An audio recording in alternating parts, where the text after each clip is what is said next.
Hello everyone and welcome to the Vortex, where lies and falsehoods are trapped and exposed. I'm Michael Voris. Merry Christmas to you from all of us here at Church Militant, to all of you and your loved ones. If Thanksgiving was any indication, lots of people will tell their governors and official scaremongers to shut up, and then they'll hit the road to see their loved ones.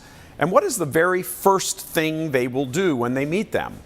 They will hug, because they're so excited to see each other. They'll hug so tightly, it looks like they'll damage each other's spines. Always a joy-filled moment which bespeaks a spiritual truth, a spiritual reality, expressed in a material manner, like the first Christmas. People hug really hard, as though they would pull the entirety of the other person into them, sort of fuse together. They'll form an unbreakable union so intense that they would practically be the same person, almost indistinguishable.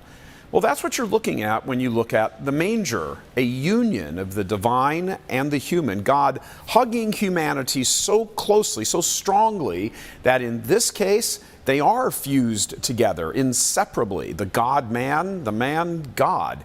And this is precisely what is going on when we receive Holy Communion. Our blessed Lord was born of his immaculately conceived Holy Mother and placed by her into a feeding trough. He who was born in Bethlehem, which means house of bread, would later call himself the bread of life and instruct those who love him to eat him. Speaking just naturally, of course, no one could be absorbed into another person, much less remain there. No matter how deep the love, no matter how intense, two people cannot fuse together physically. Even the marital act in which the two become one flesh does not endure for eternity. But fusing with God does last for eternity. The hug which never ends. The divine food, for that is what he made himself to be, laid in the trough, was born not just to die, but in dying, supplying an avenue for us to be forever united to him. It's not just our souls that are saved, even though we freely use that expression. No, we are saved in our complete humanity, body and soul. The body itself rises on the last day, restored to not just natural life, but supernatural life, because in the course of this natural life, it was reinforced and prepared for supernatural life with the supernatural bread, the living flesh of Christ himself. The Blessed Sacrament is, in the last consideration, the supreme act of love. But in order for us to be physically united to him, he had to become physical, material, touchable, consumable, unitable to our bodies, to our flesh. Divinity could not be transported through our veins, pumped through our cardiovascular system, pushed along by our beating hearts, unless the God who created those hearts for himself would first unite himself to our flesh. In so doing, he fashioned, willingly captured his divinity in human DNA, and then, becoming our food, passed his divine DNA onto those he loves most in the world. This is precisely why, at Capernaum, when speaking of himself as the bread of life and the necessity of eating his flesh and drinking his blood, he said, "He who eats my flesh and drinks my blood abides in me, and I will raise him up on the last day." What you see before you laying in the manger, the bread in the feeding trough, will be the source one day of your own, of our own glorified bodies, made ready and prepared for everlasting glory, the glorified body. When you go up to receive Holy Communion during this Christmas season, the Lord and King of the universe is giving you a Christmas hug, and he means to never let go. It is the hug of love, but we must hug back to whatever degree we are able and called to. Our Lord told us that for some, that return hug would involve the sacrifice of our own body, just as he did. Some are called to return the divine hug with a martyr's hug, which involves the giving up of one's life for him.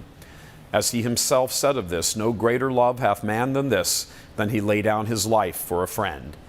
There can be no greater sacrifice than to give over both body as well as soul out of love for Christ. There's nothing more you possess. You give up everything. This is why Holy Mother Church reserves such great honors for the martyrs.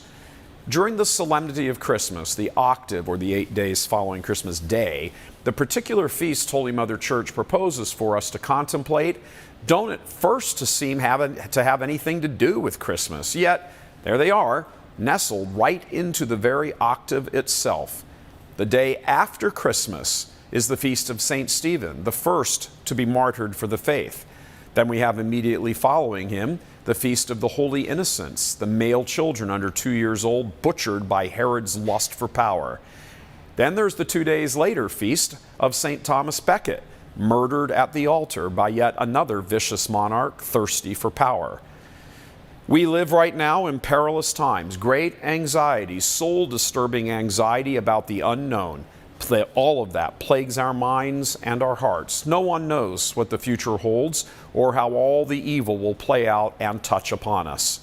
Recall, however, that as the beauty and joy of the first Christmas was unfolding in Bethlehem, just a few miles away, a murderous tyrant was plotting on the destruction of the newly born king, and he would slaughter even babies to get at him to secure his power. The Catholic faith is lived in tension in so many cases and ways. One of those tensions is the joy of Christmas in the midst of the anxiety about a murderous regime intent on killing him again. Down the road, our response may require the return hug of martyrdom. But as natural as it is, fear should not be the predominant emotion, but joy. Joy at being chosen to show forth the depth of our love. No one should actively seek out martyrdom, but all should embrace it if it comes. This is, after all, the entire point of Christmas, to receive such a noble gift in body and soul that we are transformed and taken up into the divine and that everlasting embrace. May the Babe of Bethlehem grant you and your loved ones the most beautiful graces this holy season. Again, from the entire staff here, the Church Militant family, and from those of ours who've had loved ones pass into the Church Triumphant, for all of the Church Militant, Triumphant, and Purgative, God love you and Merry Christmas. I'm Michael Voris.